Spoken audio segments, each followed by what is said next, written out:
Hello there, Sinead here, and I thought it would be a good idea to take a look at the moon chart of 50 Cent today. Now, for those who don't know, the moon chart in astrology is when you take the sign and house placement of a person's moon and you make that the first house, the ascendant, the rising sign, and you analyze it the same way you would any other chart in astrology.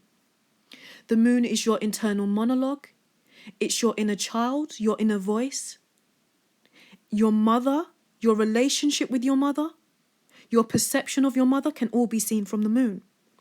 Now, 50 Cent, there isn't a birth time available online for him, but the moon doesn't change signs on the day he was born. So if we take a look at his sidereal moon chart, he was born on Sunday, the 6th of July, 1975, and he's a life path 8. He has a Taurus moon. He also has Mercury and the South Node K2 in Taurus. Now, what is Taurus? Taurus and the second house is your speech patterns, your face.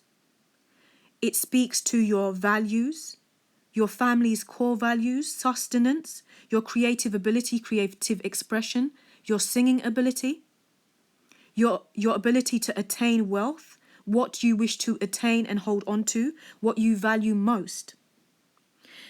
When it comes to its ruler, Venus, I feel like in Taurus, Venus is expressed more as the morning star Lucifer direct, whereas in Libra, Venus is more of the evening star Hesperus direct expression. Taurus is also the exaltation sign of the moon. The moon loves to be in Taurus. The ability to manifest reaches its fullest potential in Taurus. The moon is your desires, what you lust over, what you want most. Now, 50 Cent's Venus falls in Leo in the 4th house from his moon. This speaks to luxury cars, real estate, grandiose mansions and properties, family life. The Venus in Leo falls on the fixed star Regulus. It's conjunct Donald Trump's rising sign and ascendant. So I absolutely believe 50 Cent is going to vote for Donald Trump. I think he should have kept that information to himself. But, as I said, he has Mercury in the same sign as his moon in Taurus. So 50 Cent always speaks what's on his mind. And if you look at the second house from his moon, it's Gemini. And he has his sun and Saturn there. His sun falls on the fixed star Sirius, the big black dog in the sky. 50 Cent's chart echoes this energy of high ambition and having the energy and exerting all of the energy necessary to achieve and attain all of your ambitions and goals in life.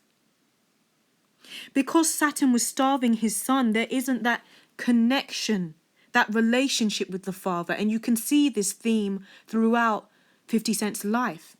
He often comes across as cold. Being a Gemini and having his Mercury in Taurus, he's a businessman. He is able to utilize and attain wealth and achieve his aims through mediums such as television and social media. He's a jokester. I feel like he learned in his formative years as a coping mechanism to make jokes, to share memes. That often comes across as cruel because he has Pluto in Virgo aspecting his moon. In terms of his enemies, having this Taurus-Scorpio axis and his business dealings, he's always trying to gain the upper hand. And his Mars in the 12th house from his moon speaks to gunshot wounds ending up in the hospital. And when you look at the transits for the date of when he was shot, which was Wednesday, the 24th of May, 2000, he was shot by a man in the hand, arms, hips, and both legs, which is Gemini. He experienced facial wounds, a swollen tongue. His speech became slurred. His voice completely was transformed. And on that day, Pluto was transiting the 7th house from his moon, Scorpio.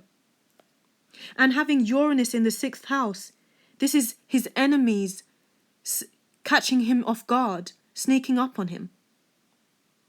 Something also to note and think about is that Megan Thee Stallion also has Mars in the 12th house from her moon. Gunshot wounds, ending up in the hospital. So these themes of his breakthrough album, Get Rich or Die Trying, this is 50 Cent. He's very easy to understand.